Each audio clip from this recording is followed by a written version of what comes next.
if you improve matters in Africa, Kenya becomes a beneficiary. One example I want to give is inter-African trade. Inter-African trade currently stands at only 15%. Africa trades very little with itself. Inter-European trade stands at 70%. Inter-Asian trade is now getting towards 60%. Even South America stands at about 30%. But Africa does not trade with itself for reasons, some of which are actually solvable, or problems solvable. You see, there are non-tariff barriers which have been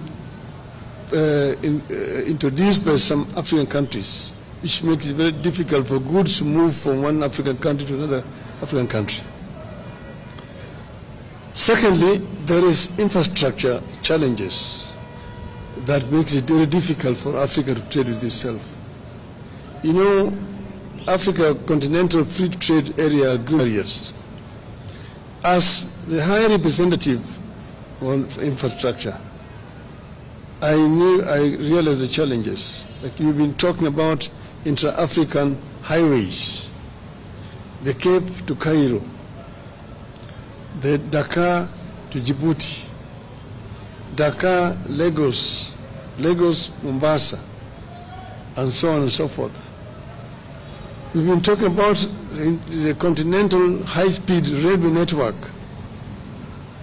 One, Beira to Walvis Bay.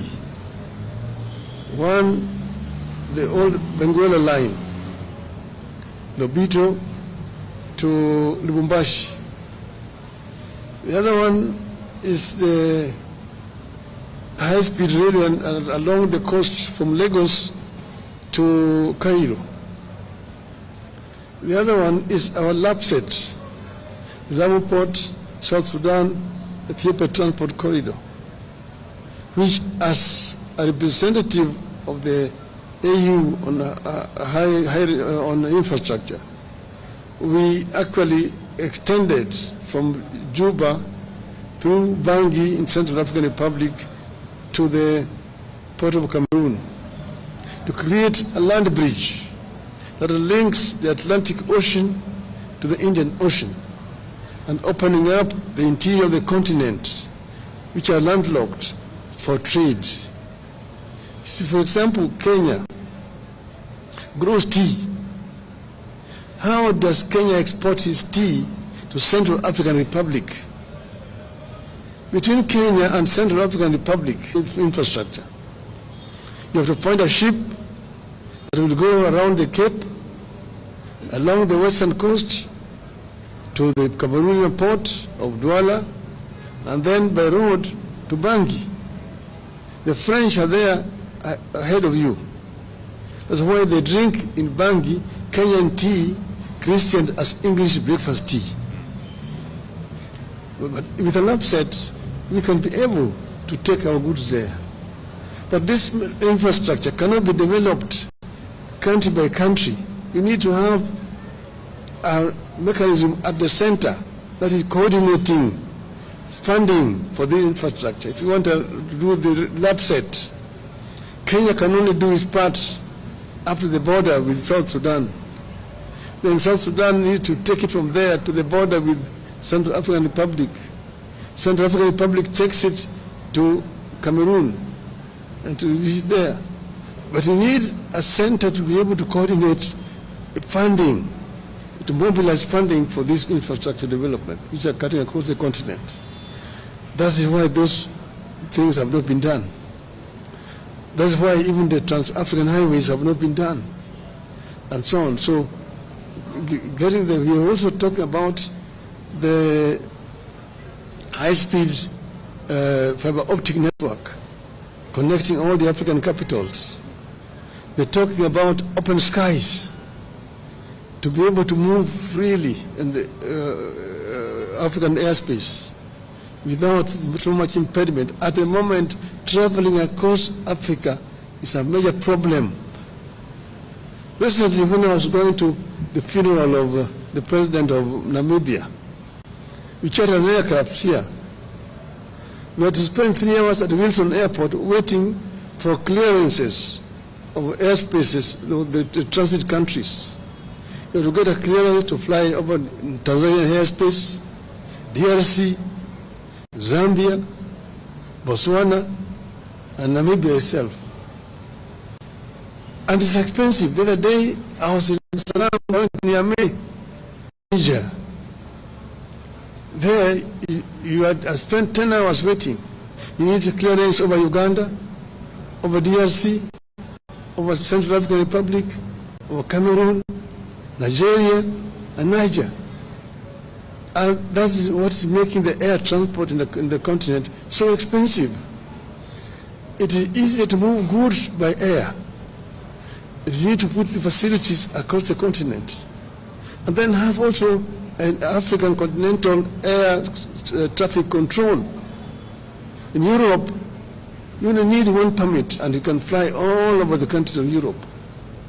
Here, you need to get permission from Nairobi, Dar es Salaam, Kinshasa, Lusaka, nearly going down those sides.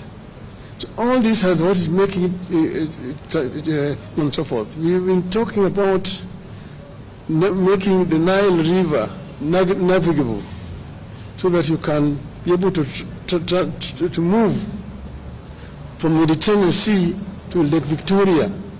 Ships can move from Europe and don't have to go around the Horn to come to our coast on the other side. You can go right on the Nile to Lake Victoria and land there in Jinja, in Kampala, in Kisumu, and in Mwanza.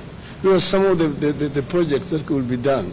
And if you open up those way, Kenya will be a major beneficiary, and Africa generally. So we have ideas which we think, if implemented, will improve the inter-African trade.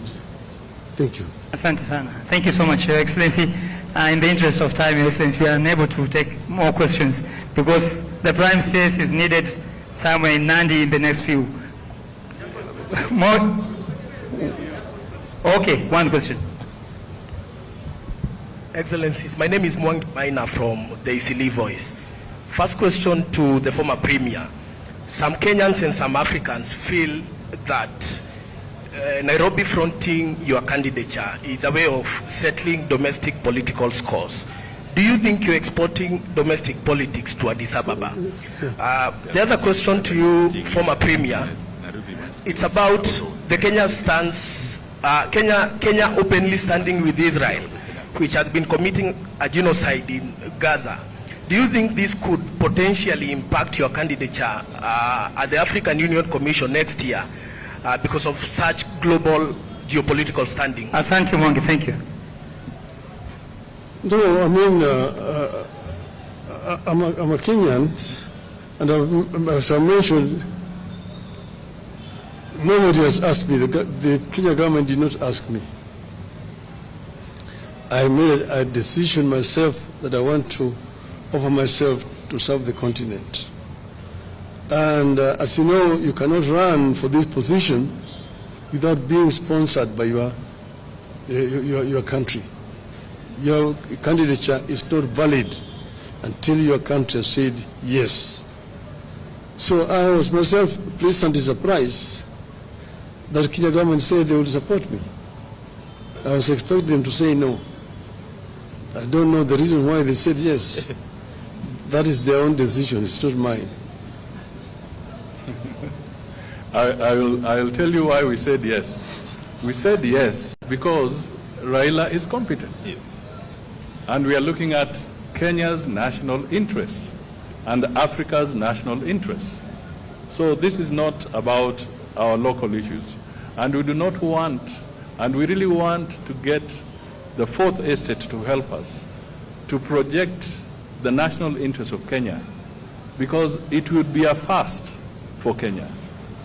And it would be an opportunity for Kenya to offer leadership to the African Union. And Raila Amolo Odinga has got the requisite experience.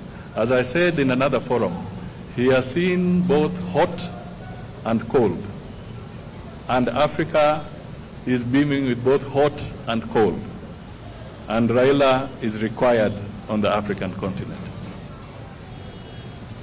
Your Excellency, On the issue of Israel, it's just, I think yesterday, the Gaza issue, I issued a very clear statement on behalf of the Republic of Kenya, where I said that Kenya stands for a two-state solution, so that Israel stands as a nation, and the people of Palestine should also have their state as a nation. So under no circumstances is Kenya favoring one against the other. What is important is that the conflict in the Middle East, like in other where there is conflict elsewhere, we call for a peaceful resolution as soon as possible, because the humanitarian crisis is huge. Your Excellency, my name is Jeff Kiru. Regarding EAC, they have been pushing for one candidate. The newest kid on the block, Somalia, has its candidate. In the eastern region, we have Djibouti and Seychelles who also have candidates. Is it a concern to you that this might complicate matters, considering the two-third requirement to clinch the seat? And also, could you clarify on the composition of your campaign team? As I said here, that we are focusing on Kenya's candidacy. Yeah. Other countries that have their wish to front a candidate will speak about their own. Yes. But for now, as far as we are concerned, we have a long journey to go to campaign, and our candidate is Honorable Raila Amolo Odinga.